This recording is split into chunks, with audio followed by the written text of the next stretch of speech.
Hey, everybody, and welcome to another edition of the Rising Tide Leadership Podcast. My name is Mo, and I'll be sitting in the host chair today. I am with the owner and creator of Church of AI, Mr. Rick Bulman. Rick, what's up, man? Lots of good stuff. Lots of good stuff. So that's So episode 1, we talked about why formation matters. Information is important, but really formation is really what we should be focusing on. Episode 2, we unpacked formation rhythms and ones that are actually going to last. But today we're going to get a little bit more practical, and we're talking about preventing burnout before it happens. Yeah. And we're in an accelerated culture here. And Rick, I love talking with young people and older people and anywhere in between about burnout, because I think there's usually a way to tackle it before it happens. And that's what we're talking about today. So, man, I'm excited about this one. Why don't we just jump right into it? Okay. I guess my first question is burnout, in your opinion, actually more common now, or are leaders just talking about it more and it's always been the same? I think it's genuinely more common. And I don't say that to like, ooh, it's worse today. But I say that structurally. And here's the reason why, because the pace of leadership has changed. We're accessible all the time now. There's no natural stopping point in the day. Like when you're done, really, do your emails just stop? Do the text messages, like your phone just suddenly goes quiet? No, you have to put it on do not disturb. Why? Because they never stop. And the expectations don't slow down. Now, when you and I were kids in our previous eras, leaders would finish the day and physically leave the office. Like I remember when email was a new thing. I didn't have email coming in 24/7, but you do now. I didn't have texting back then, but you do now. So now the office, it lives in your pocket, really. So burnout isn't just about workload anymore. It's about never fully disengaging. Yeah, I mean, even the World Health Organization, tells us that, look, leaders, are you being soft, or are you suddenly stressed out more? Yeah. And no, people really are. They're stressed out more now, and it's important for leaders, for pastors, for people who have others that are looking to them to really focus on, are there people close to burnout? Are they close to burnout and just don't know it? Yeah. Because depending on how you lead, how you do things, you're gonna have weak spots, and when those weak spots start to get amplified, right, it could lead to burnout. So I love Absolutely. it. Yeah. So second question: talk to me about the biggest misconception about burnout. Wow. I would say the biggest misconception about burnout is that people think it's sudden. They think burnout is this dramatic crash, but in reality, it's usually a drift, a slow depletion. It's saying yes to too many things too many times in a row. It's skipping recovery. It's telling yourself, I'll rest next month, and then next month just never comes. And then you punt it down the road, your rest time. And so by the time someone says, I'm burned out, what they're really saying is that I've ignored the signs way too long. Yeah, John Maxwell, one of my favorites, Yeah. 21 Irrefutable Laws of Leadership. He says that small disciplines repeated with consistency every day Yeah. lead to So achievements. true. And Absolutely. so leaders, how are you being consistent in what you do? We've all heard the analogy, the boiling frog. If you throw a frog in a hot water, it's gonna, Yeah. it's gonna jump out. But if you slowly over time, boil that frog, as that temperature slowly rises, man, you don't notice it until it's too late. And that's You're getting really what cooked. leads. You're being cooked, man, and that's not good. And so leaders, if you want to be strong, you don't always have to push through. Mhm. Right. So the same strength that helps someone succeed can be the same thing that's hurting them if left unchecked. So Rick, I love those thoughts. So what are some of the early signs that we are missing? Because I think leaders would they would deal with it if they knew what was going on, but Sure. all of a sudden, all these warning signs, they're missed, man. What's up? Yeah, I would say the warning signs that are often missed are the emotional ones. You have shortened patience. You're just in this weird season of cynicism. There's this low level of irritability that just doesn't go away. And you start feeling like everything is heavy. Even, how about this? You start feeling that things are heavy, even the things that energize you. Those things now start to feel Mm. heavy. And sometimes leaders, we all do this. I've done this. I'm guilty of it. We mislabel it as, oh, it's just a spiritual attack or it's just a busy season. No, it's Yeah. often emotional fatigue that's been accumulating over time. So burnout usually starts emotionally before it shows its face physically. Yeah. And, leaders a lot of times assume that, it will show up physically. But, Yeah. I also think that, along with emotionally, it's relationally. People start Yes, seeing for sure. seeing the changes in who you are and they're like, "Hey dude, what's up?" And so leaders, do you find yourself getting more frustrated with people or having less patience with family, or Mhm. you're in meetings and you're just giving shorter responses, or I don't know, you're feeling numb to things that used to matter because in preparation for this, Rick, I thought about a great quote from Vince Lombardi, which is fatigue makes cowards of us all. Mm, And, as wow, that's a good. football coach, he Yeah. knew that he had to make sure his players were in physical shape because Yes. fatigue's gonna get you. Leaders, especially pastors, man, with the flock you're caring for, gosh, you've got to be on. And so that sometimes can create fatigue in you. Like Rick said, physically you think, okay, I'm getting enough rest. So you Yeah, think you might even be working out, but emotionally you might not ever shut down.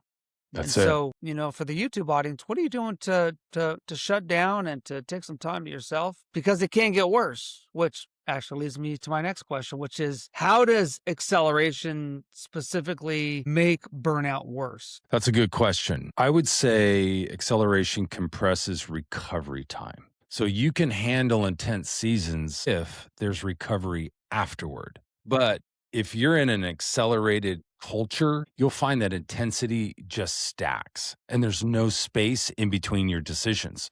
There's no space in between conflicts, there's no space in between expectations. And after a while, your nervous system starts to feel it because it's never resetting.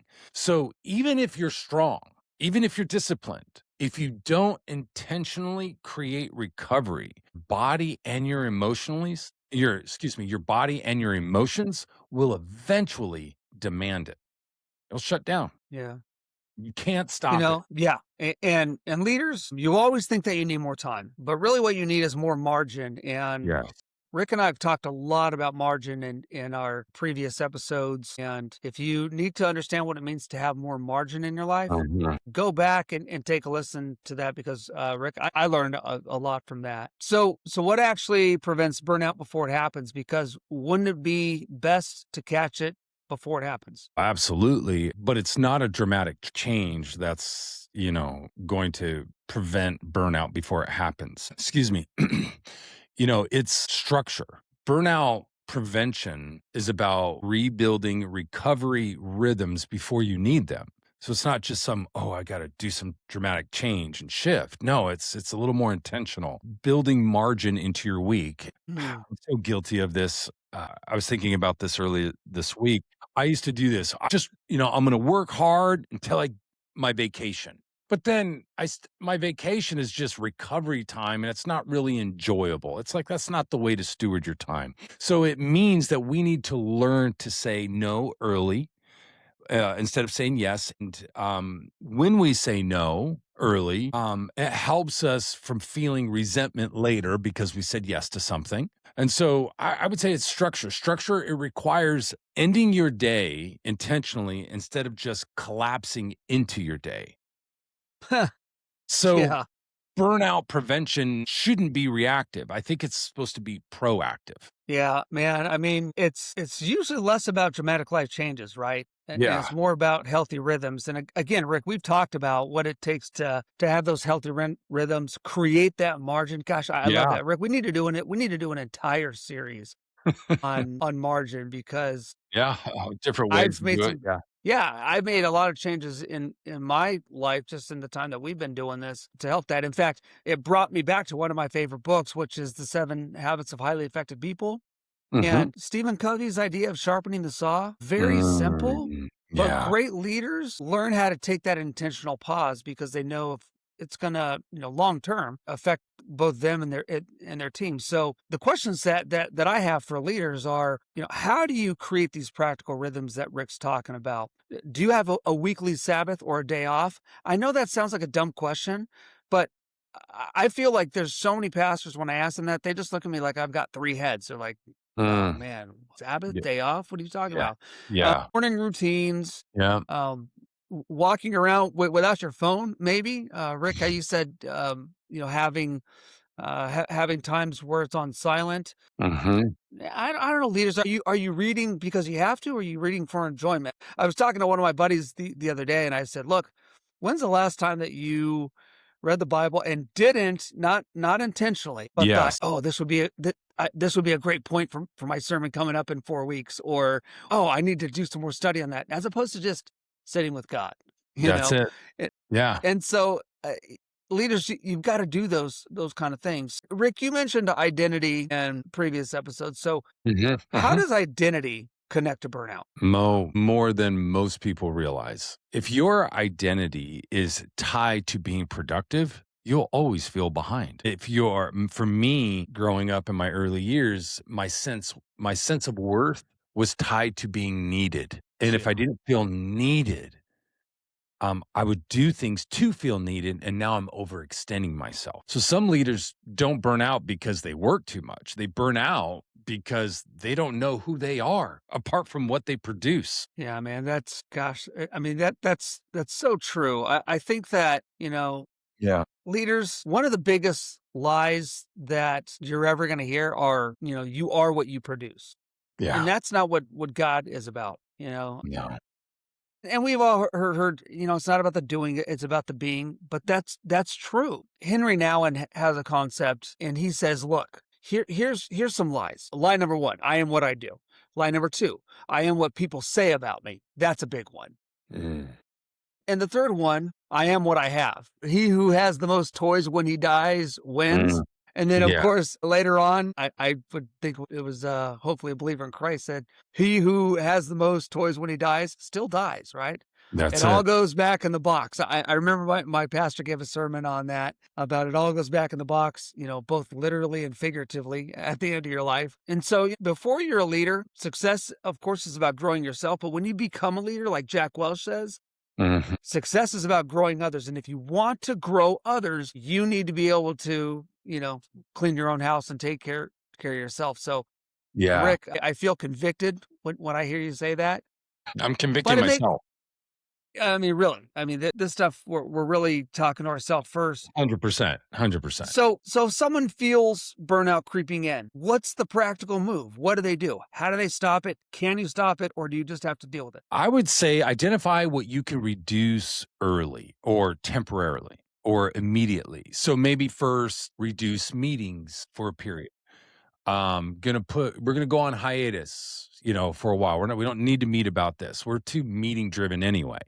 A lot of meetings could be handled through email, but maybe putting a pause or reduce meetings for a temporary period of time, just to give you some mental margin, emotional margin. Put a boundary in for fewer optional commitments. That's one. Fewer late night engagements. Get some of your evenings back. Start small. Another thing you could do is create one non-negotiable weekly recovery block, whatever that looks like. And this is and this thing, sorry, how do I want to say this?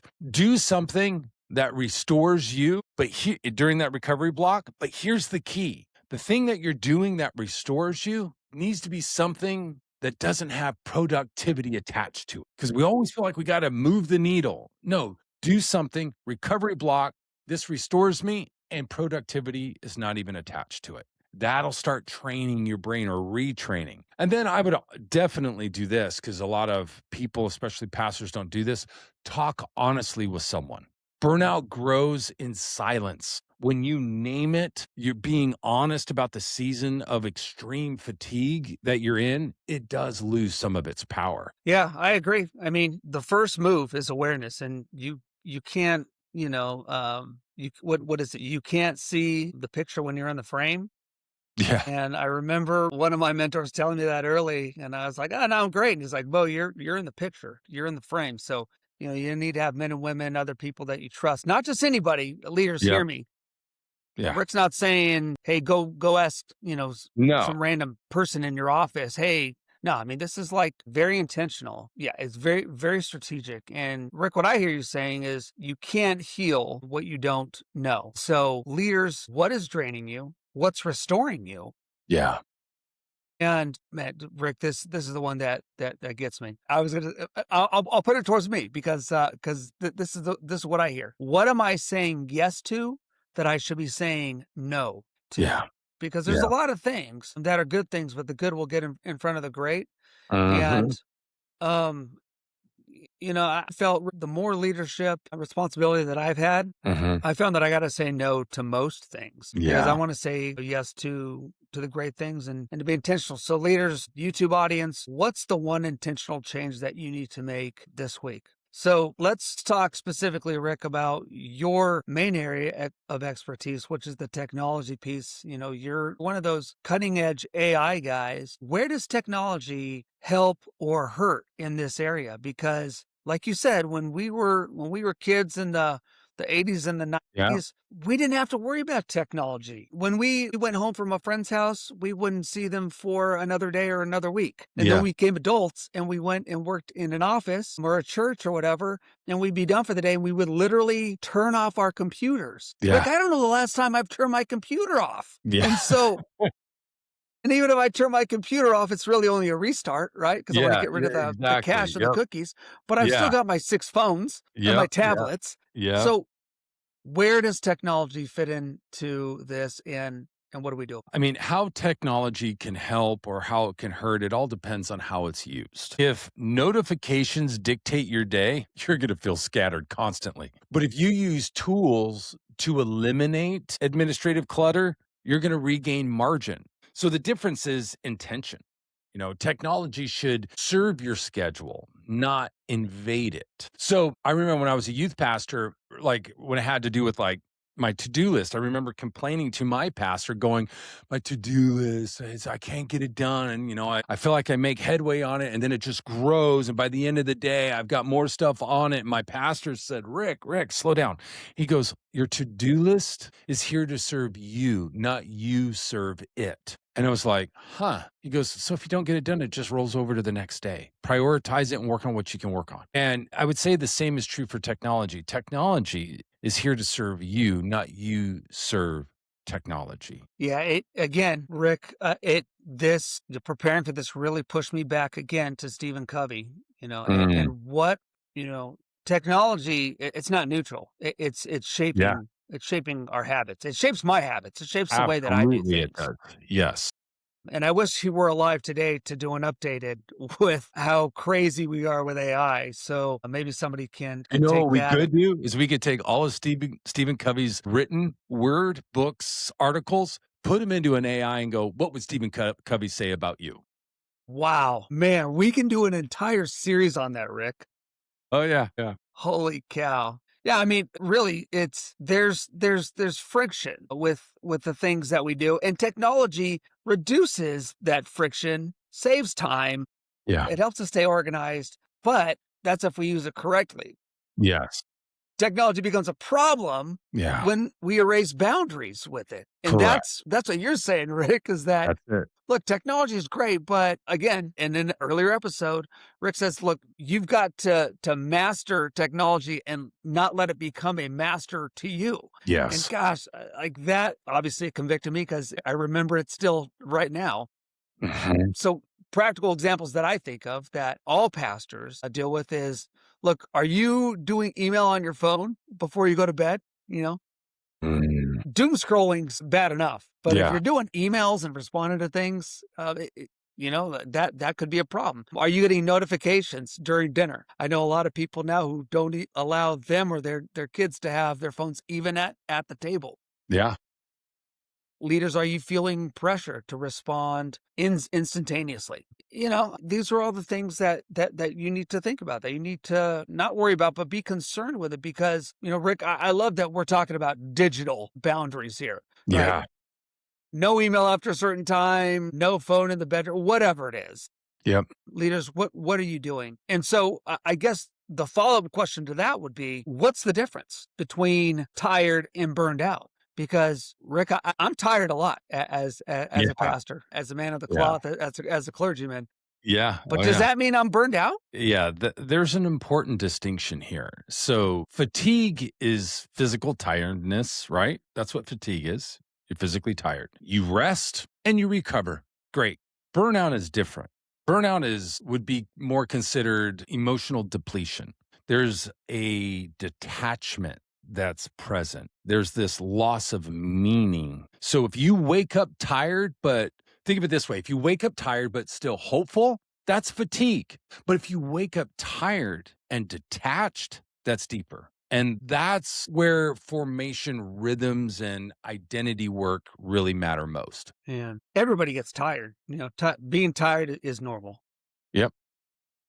Being You know, exhausted. It's okay to be exhausted. yeah, You're tired, yeah.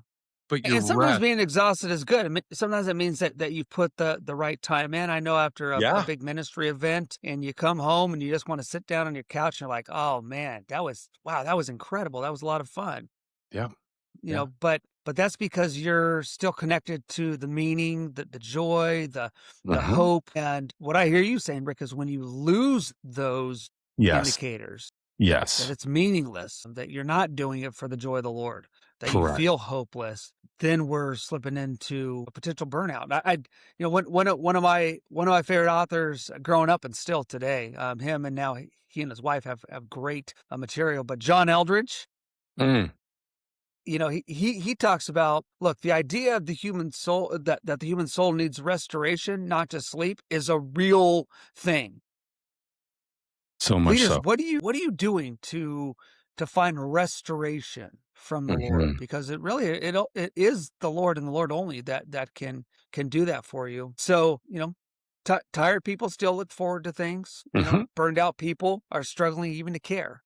That's it. And another one that I think about, Rick, is that, tired people recover from a good weekend. I've had good weekends, but then burned out people often feel, man, I've had time off, but I still feel absolutely exhausted. And so, yeah, This I'm gonna say this, and I'm gonna okay, this is gonna get listeners, if they've made it this far, they're gonna be on the edge. I'm gonna say a swear word. It's not really, but it is, but it's not. You'll know what I mean here in a second. I knew I was burning out because that's happened twice in my life. When I would wake up every morning, doesn't matter if it was on a Monday after a weekend's rest, it doesn't matter if I was on a week-long break from whatever I normally do. When I'm waking up and I feel this. You ready? You ready, I'm Mo? ready for it. I'm ready. Am I gonna have to You don't have bleep to this bleep. out? No, no, no, no, no, no. But we all feel this, well, especially when we get to the burnout. I was feeling this. I'd wake up and I would think, or feel, or both, what fresh hell am I stepping into today? That is a swear word to a lot of in my audience, Rick. So thanks. You just got me in trouble.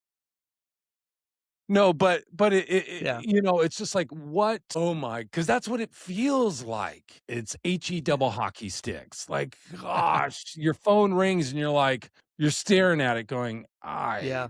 don't want to answer this. Yeah. And it's, and that just because you have that feeling doesn't mean you're burnt out. But when it's consistent with no hopelessness, with no breaks, and you're just depleted, you live in that state. And that's so true. I mean, and really, one of the clearest signs that I've seen of burnout is when you stop enjoying the things that used to matter to you. Yeah. And Yes. Yes. for pastors, Rick, that's ministry, right? Like Mhm. why do we get into ministry? We get into ministry because we want to help people, we want to be Yeah. around them, Amen. you know, Yes. and even setting up chairs or stacking chairs at the beginning or end of an event, that's even fun because you're around people and you're making a difference, you're being intentional. But then sometime down the road, you might feel yourself like, man, I gotta walk around the campus now and pick up trash at the end of the night, or Yeah. I've got to lock up the chain to the gate, and you just start hating these things. And Yeah. it's not that you need to love doing that because But those you've things are lost the never. perspective of the why you're doing, Yes, you know? yes, and Yeah. losing that perspective, pastors, that's what we're talking about. Yes. Correct.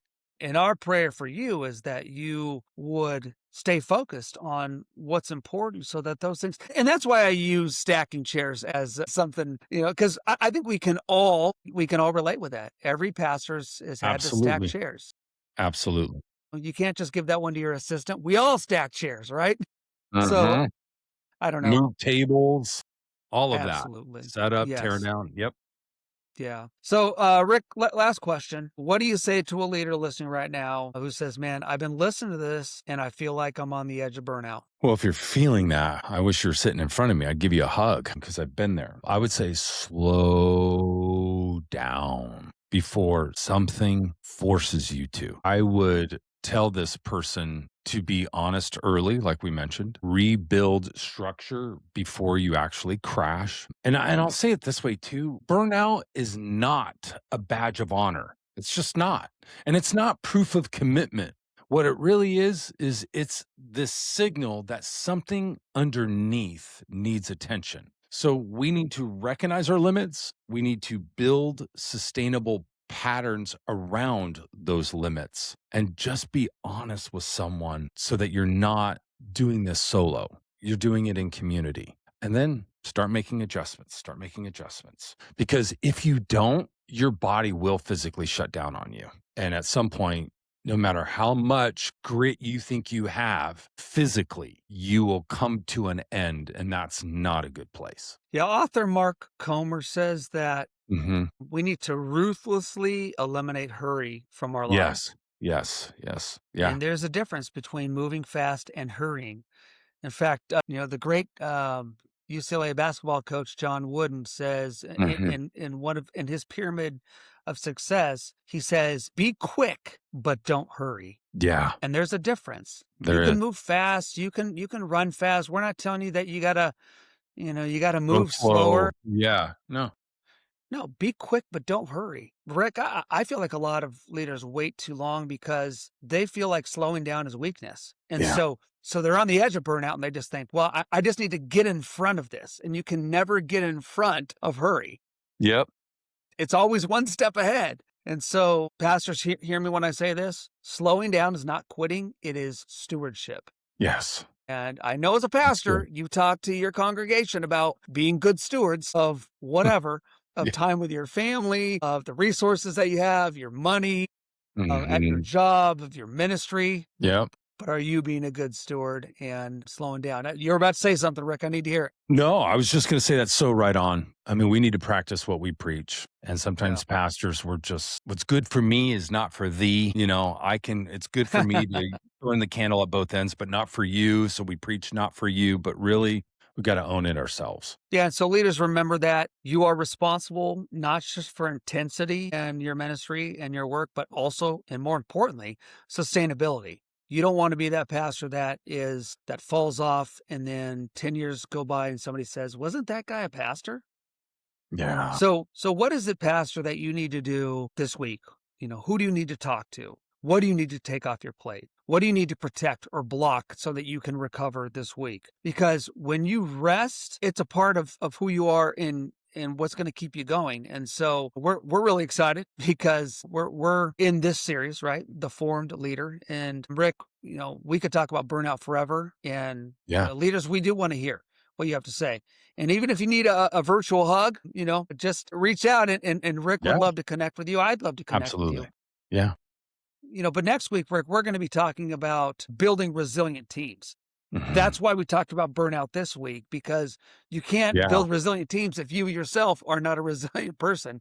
Correct. Because as I know, Rick, you believe that formation isn't just personal, it's organizational, which is Mhm. a lot of what Church Hub AI is about. It's helping not just the person, but the organization. So Yes. we're excited to have you next week. So leaders, pastors, leave your comments. Don't forget to like, subscribe, and share to the Rising Tide Leadership Podcast. Remember, we are in partnership with this specific series with Church Hub AI with Mr. Rick Bulman. Rick, man, I can't wait for next week, man. Thanks. It's going to be fun. Have a good one, Mo. We'll see you. All right, you too, brother.